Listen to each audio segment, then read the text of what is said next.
Boker Tov and welcome. Do you ever feel like a total failure at a homeschooling career that you have chosen and now your kids are like not sure this is what you should have done? You feel like you're not the best mom for it. You feel unqualified. You feel like you have no idea how to prevent gaps in their education and you just want to throw in the towel. We all have those days, I promise you. My name is Ann Elliott, and I'm the creator and founder of HomeschoolingTorah.com. And while I may write homeschooling curriculum, I promise you that not a single homeschooling year has gone by that I have not wanted to completely throw in the towel and be done and ship my kids off to the local public school so I can quit. I want to quit so bad. You know what? When we feel like a failure, when we feel unqualified, when we feel like we cannot give our kids the education that we think they should have, really we are operating from a very big spirit of fear. We are scared. We think that we don't have the abilities, and you know what? We might not, but we know someone who does. In 2 Timothy 1:7, it says, "He has not given us a spirit of fear, but of power and of love and of a sound mind." Power, that means he's given you the authority. Yes, the permission. He has delegated authority to you as the parent to teach your kids. You don't have to be afraid because according to the highest standard in the world, you have been chosen to be the teacher for your kids. And that is a huge, huge privilege and blessing. And you shouldn't take that lightly. And the next time you feel unqualified and not as good of a mom and not as good of a homeschool teacher as someone else, remember that he didn't put those kids in someone else's house. He put them in your house. He has qualified you and given you the permission, even the mandate to be the teacher for your kids. I don't know, that helps me a lot. He's not given us a spirit of fear, but of power, of permission, of authority.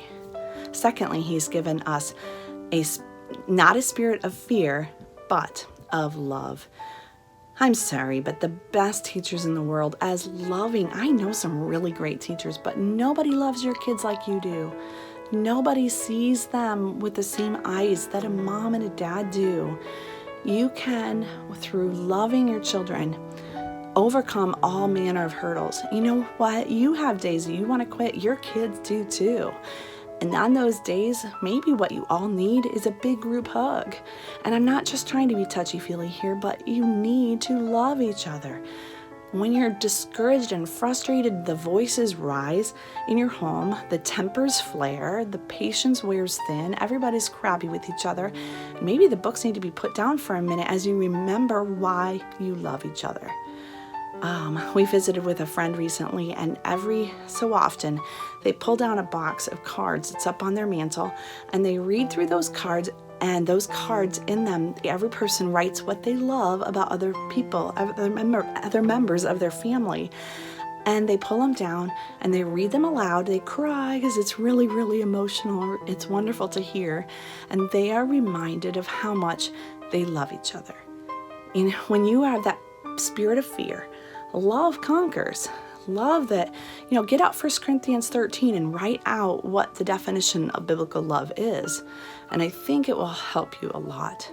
Finally, he's given you not just power and authority, not just love, but a sound mind. He not only gives you the permission and authority and the love to teach your children, but the ability to have the mental qualifications to teach your children. It might require that you improve your skills. It might require that you take some classes and read some books. The old thing about you can't cut something with a dull knife as effectively as you can with a sharp knife. So you sharpen the knife, and that knife is your brain. If you'll feel weak in a certain subject, you have time. Take the time to sharpen your abilities to have a sound mind. A mind that has no weaknesses in it, but is sound and strong and can be depended upon. You are older than your children. You can learn how to teach phonics. You can learn how to teach math. You can learn what you are lacking in history. I know it feels like you might be behind, but you are not behind anything. But you might have to take the time to be responsible and to train yourself.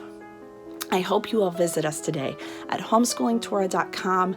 Click on the the menu bar at the top where we talk about free teacher training, hours and hours of teacher training, great books that we recommend that you can get from the library or purchase for your own library, and train yourself to be an effective and great teacher. I know you can do it. Don't have that power of fear. That's not from him. He has not given you that. Shalom.